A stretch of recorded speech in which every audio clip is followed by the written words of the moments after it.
Before we dive into today's episode, I have something truly special to share.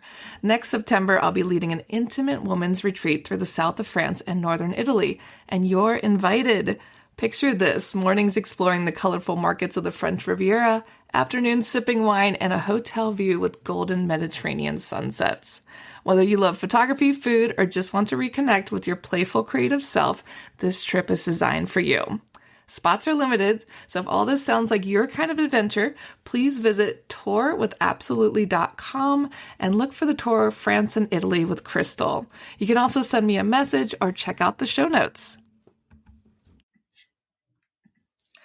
Claudine Hemingway is a descendant of famed writer Ernest Hemingway. We bumped into each other at a party and decided to team up and dive deep into French history, but with a twist, by bringing a spotlight to those lesser-known creatives in France. This is History with a Hemingway. Welcome back, guys. I'm back with Claudine, and today we're talking about the rose windows of Notre Dame. I'll let Claudine take it from here. Just when you thought we were done with Notre Dame, Never. there's still more, and we haven't even gone outside yet. But this is one that I have been working on and researching for weeks. And so I'm very excited to share this with you. And I've also done this on YouTube. So you can listen to us, listen to the whole thing here, and then watch this afterwards, because then you could see the visual side of it. But the Notre Dame, I mean, I think now, and you've been inside, the first thing that you notice when you go inside now is how bright it is and the light. And that's not only because of the stone and how clean it is, but it's also the light coming into the church. And if it is a perfect sunny day and the sun is hitting those windows on the south side, because you have these beautiful white columns, the colors just like basically paint over the white columns. And it's one of the most amazing things you could see. Yeah, and like it is so clean, like we talked about before, but it's also beautiful with the light just bouncing around. It is. It's just, and there's the light, the divine light, which I'll tell you about. But then there's also like the artificial light. And I'm going to a conference next month with the person that designed the whole light system. And there's literally a light, quote unquote, light show in Notre Dame. And if you've been in there before during mass and mass is done, especially if you're in the back part of the church, you will all of a sudden notice, like, did it just get darker? Did it just get brighter? And it's all, again, it's about harnessing the light. Either it's artificial or the sun coming in. Yeah, definitely with it just bouncing around. It's pretty beautiful. You have to go and go with Claudine. It is. It's pretty amazing. And it's busy right now. It's very busy with people since we're getting close to the busier months.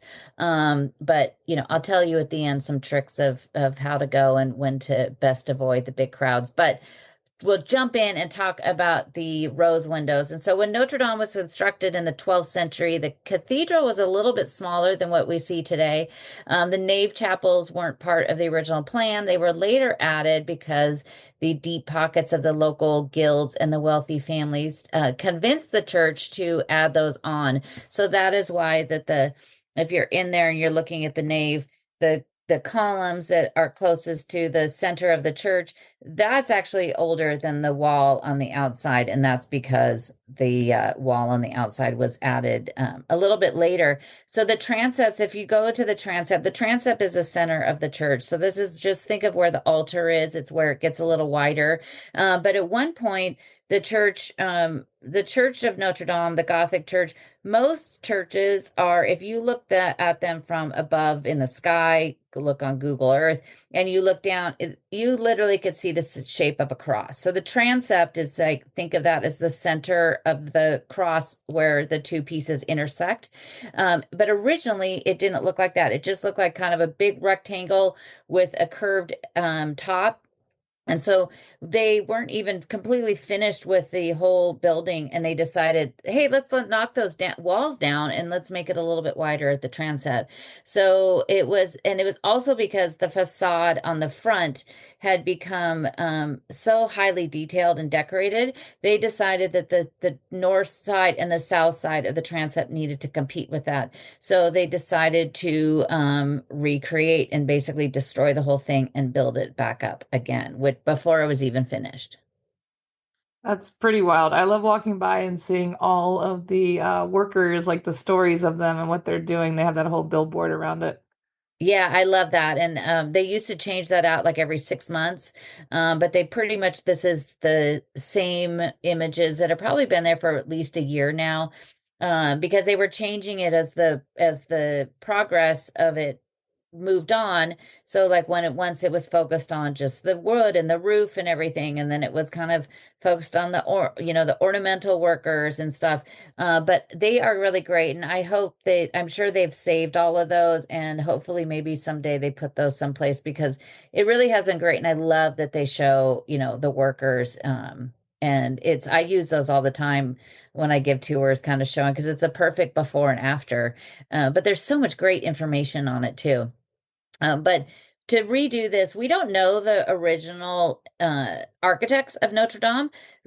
Back then it was more about the donors and who gave the money. So they didn't really care about who the architect was. And so the first architects we know of is Jean de Chalais. He was the first named architect, and this was in the mid 13th century. He was the one who decided to make these larger rose windows and the doors between the two Gothic arches. Deschelles devised his initial plan for the south facade, began in 1257, and it was carried out after his death by Pierre de Montreuil. The south transept exterior has even more delicate features, which adds to the issue that had over many centuries that we'll tell you about. The first, as I said, the first version was much different, but it was also very dark. So in the 1250s, this is when Chalet decided that the rose windows would help and be this dominant feature of the transept facade. Other than the rose windows, we know very little about the other windows that had been in Notre Dame. The rest of the windows, they age, and we'll do another episode about that down the road. But I'm waiting for them to take the scaffolding down on the outside so you could actually see the upper windows, because the scaffolding is covering them, so you can't see anything. It's so dark.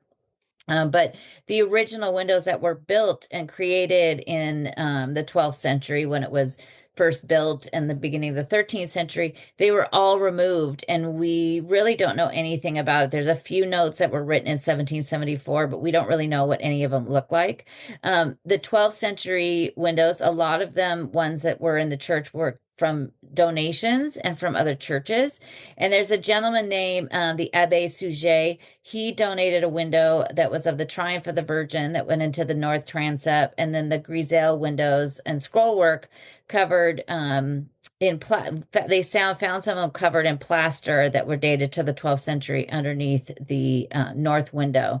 But a Gothic cathedral, as we've talked about before, it's all about light. So it's all about giving this appearance of lightness and also capturing the divine light. So it's structurally about having, that's why you have the flying buttresses, you have all these things, and it's capturing the divine light because it's a church, of course. And the use of the stained glass in churches pretty much began in the 12th century, and it helped tell the stories and the lessons of the scriptures, just like the sculptures and the art, because people don't know how to read. And so this was the way that they would tell them. On the front, now when you go into the church, you enter through the door of the Last Judgment. So it's funny because they're doing that now. So, scaring you straight. 'Cause anytime you see the Last Judgment, look up at the door, and it's always like on the left-hand side, you have the people that are like happy because they're going to heaven. And on the right-hand side, sometimes they're actually depicted as like devils because they're going to hell. I need to pay closer attention to that. Yeah, so I think they're like, subliminally like trying to scare everybody straight as they come in through the church. But in the Middle Ages, the glass that was first used was never white, so it was never clear. So it was more had like a green and a pink tinge. And you've spent a lot of time in old chateaus and castles and places. And if you ever go into any of these places, look at the windows, especially if they're very old, and they will have that very kind of a greenish tint to it. Yeah, I never thought about that. And also, like with all the devilish things, you do see that a lot because people couldn't read, so they just put scary pictures everywhere. Yeah, so it's like, we're just gonna tell you that this is if you do this, this is what's gonna happen to you. Yeah, I think The- I'm more of a visual person myself. yeah, it basically what's so new about TikTok or anything? They've been doing that since the Middle Ages. Exactly. But the colors of windows and stuff changed over time. In the 12th century, many of the striking colors we see today weren't even available in that glass. Yellow was used for gold, which wasn't available for the next few hundred years. Cobalt blue, which was a big, you see that a lot in churches, in paintings, and stained glass and everything, because it is the blue is the color of the Virgin. So when you look up in like, Saint-Germain-des-Prés, and you look up at the ceiling and it's that beautiful kind of it's almost like a, I think, a Persian blue they call it, where it's almost like a royal navy blue. Same thing in the back chapels of Notre Dame. The blue is because it's the color of the Virgin. It is also because at one point it was the most expensive color to make, because a lot of times it was done with lapis lazuli, and which was a stone, and that made it very expensive. And it was like a low key brag to say, "Hey, look at us, we have a lot of money because we could afford this color of paint." In the 13th century, the a different blue was less expensive, the Magnese blue, which was more vibrant and less expensive. But the gold, they couldn't use like gold gilding or anything, because then it would make the glass opaque. So the colors of the really old glass to what you would even see in the 18th century, of course, is completely different, which anything is always, with time, we've learned a little bit. But the stained glass windows actually started to fall out of favor in the 18th century when Viollet-le-Duc took on the task of the most extensive restoration in the history of Notre Dame. He returned all the color to the cathedral once again. And we talked a lot about that when we talked about the actual chapels themselves, because that was how medieval chapels were. They were covered in color. They were painting the statuary on the front of the church. And every once in a while, you could still see some remains of medieval paint on things. But he decided he was the one that was going to add all that back. It was under Louis the 15th, which is, the only time he's really named in doing anything in the church, was that he was the one who had them remove all of the windows except for the rose windows and replace that with clear glass. And then again, erased under Viollet-le-Duc. So the original 110 windows, as I mentioned, we don't know anything about them except for Pierre Levi. He wrote in 1774 a book about the windows, and I've tried to find some of it and I can't, of course. But Viollet-le-Duc's wish to return art in the color of the Middle Ages. And so he ended up tapping the greatest glaziers and glass painters of the time, to create the stained glass of Notre Dame. And there was many churches that followed after that and used, and recently I was in Saint-Germain-des-Prés inside the church, and I just was sitting there and looking around and taking it all in, and I looked up at the windows that were kind of grisaille, and I was like, huh, those sure look like a lot like Notre Dame. Sure enough, they were done by one of the same artists. I mean, we're not surprised. It's all Nope. very connected here, always. Always connected. So the very first rose windows appeared in the Basilique Saint Denis, which is north of Paris. It was around 1130. It was commissioned again by the gentleman I already named, the Abbe Suger.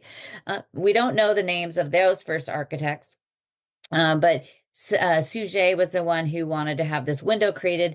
There is a mention of a rose window prior to that, but it's more of what we would call an oculus, where it's a round window and smaller. But it was around 1130 that's when they figured out, and Abbe Suger is kind of known as like the father of Gothic churches, and they figured out a way by that point to extend the surface of the glass by the use of the metal that would surround it and stone that would give it strength, disperse the weight, and so they'd be able to have a bigger space of glass to actually tell these stories on it. I just love all the glass. That's like my favorite part of any of these churches.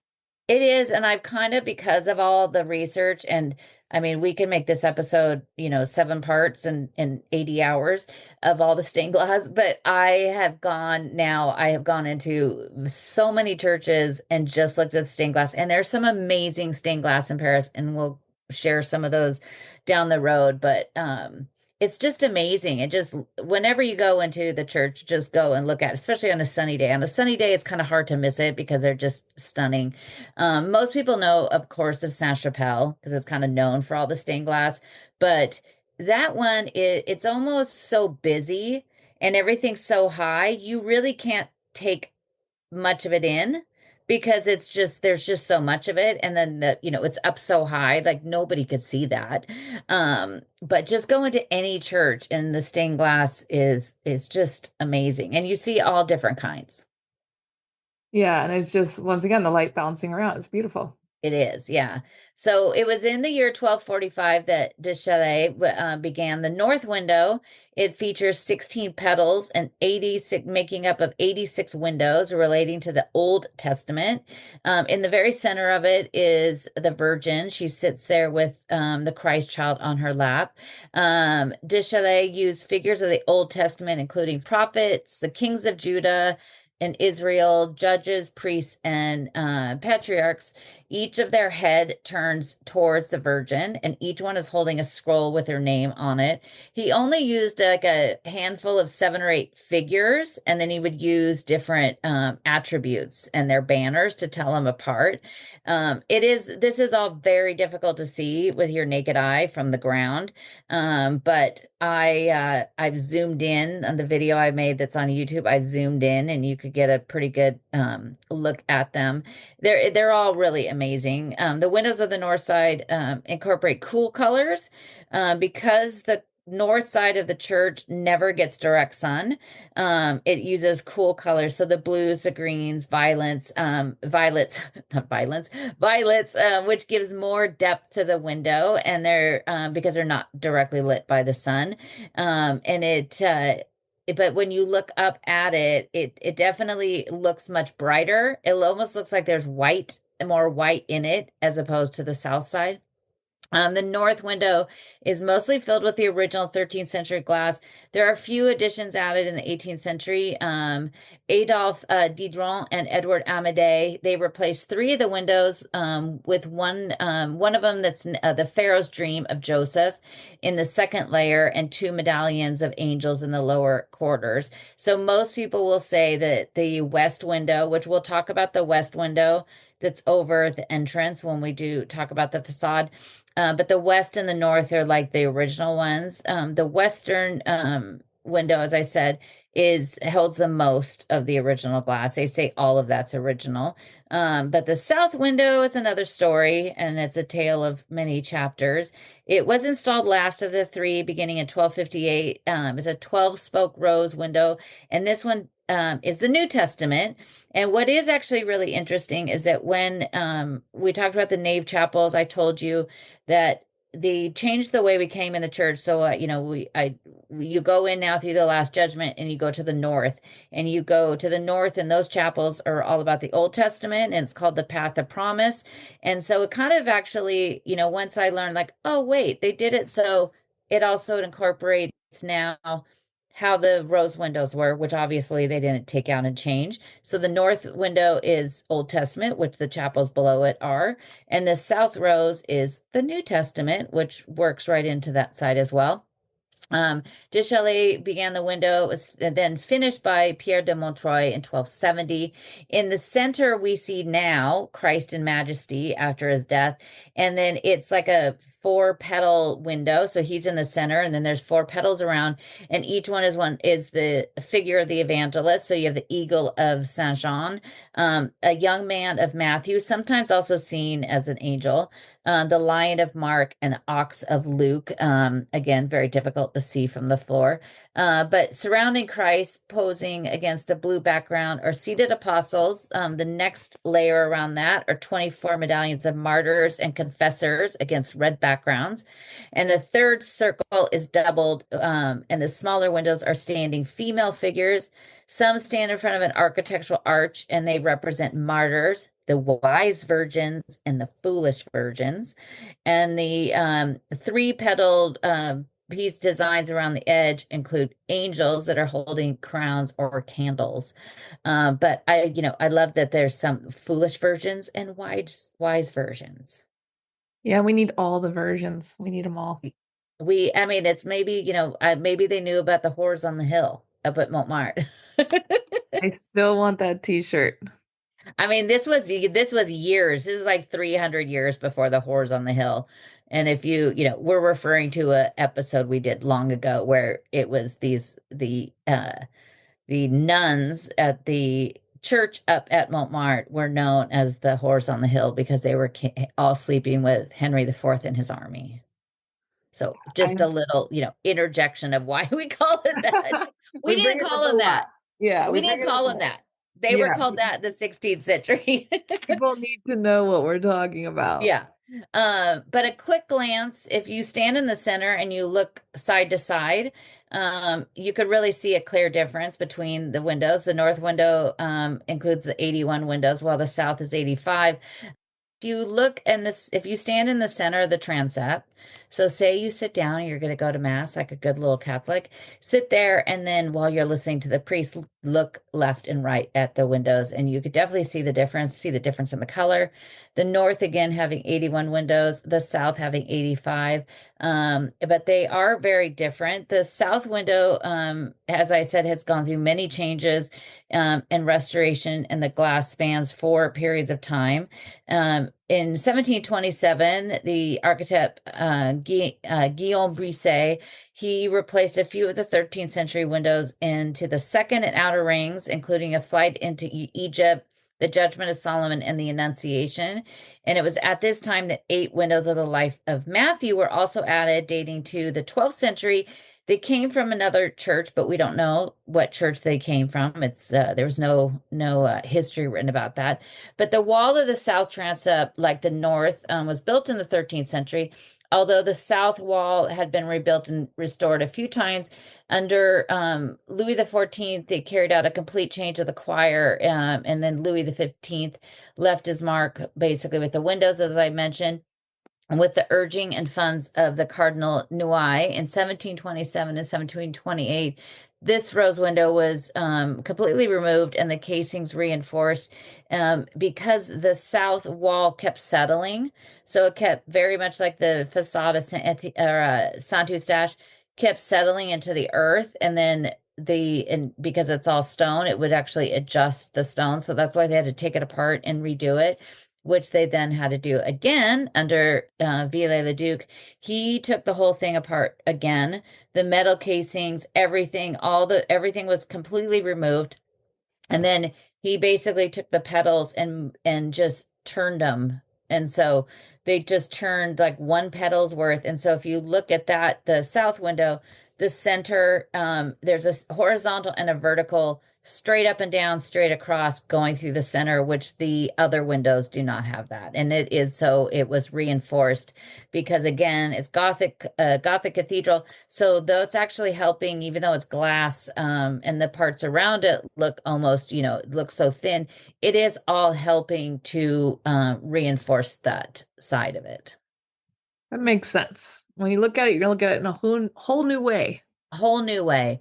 But Noai, when he did that, he decided at the same time, like, hey, while we're here, we should take out the center of the rose window of Christ and put my coat of arms in it. Good idea, right, guys? And they did, until Viollet-le-Duc came around and he's like, buddy, we're taking that out. So they took that out and they put that in the chapel in the back, in the chapel of Saint Louis.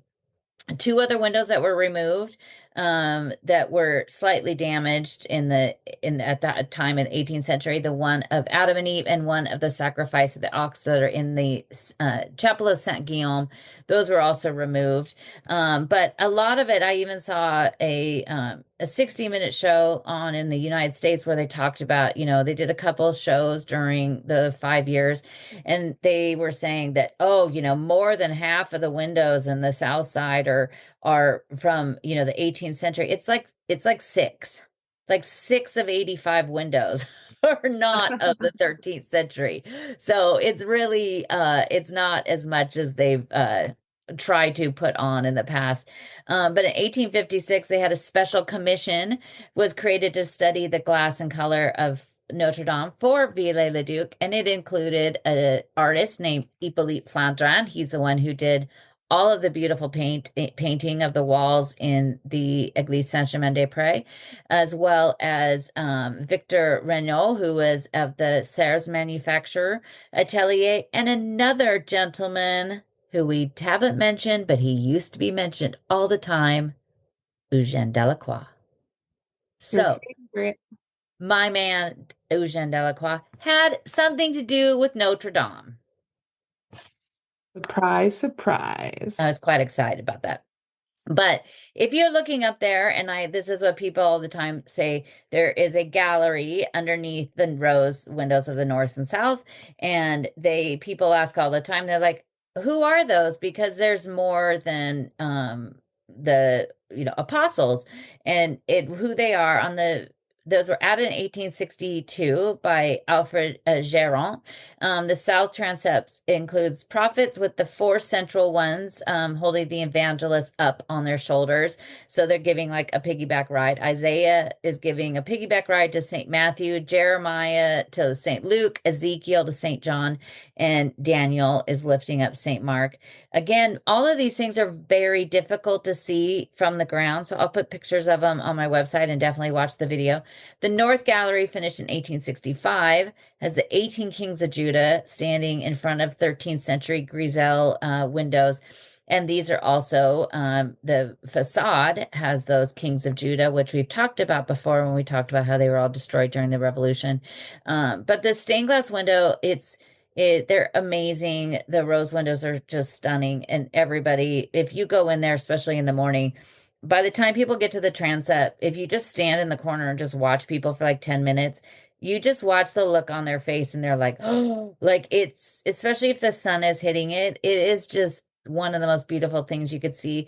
I really wish that Notre Dame would almost have something like, big laminated cards or something they would have there that would explain what these windows are. The putting together the information of what these windows are literally has taken me weeks, because there is nothing out there until now that I've done it that basically is like, this is the windows and this is what all the windows mean for Notre Dame. It's kind of crazy that they don't have that. They have that. You could get a book about Sainte-Chapelle, but it's a book that's basically like a line drawing of like, here's the first window of Genesis, and this is what all the windows mean. There's nothing fancy about it, but it's great. But I really wish that they did more of that in Notre Dame, because I think people would be really, really interested in it, and learning a little bit more. Definitely. They need you to write the book. I know. Well, I mean, pretty much now it's being done. It's done, people. It'll be available online soon. It'll be sometime soon. By the time we finish the facade, it'll be done. All right, guys. Well, I hope you enjoyed learning all about that, and tune in next week, and make sure you follow Claudine at claudinehemingway.com. Thanks for listening today, guys. If you're interested in learning more about Claudine, her tours, history, and the beautiful photographs that she posts all over Instagram, tune into her website, claudinehemingway.com.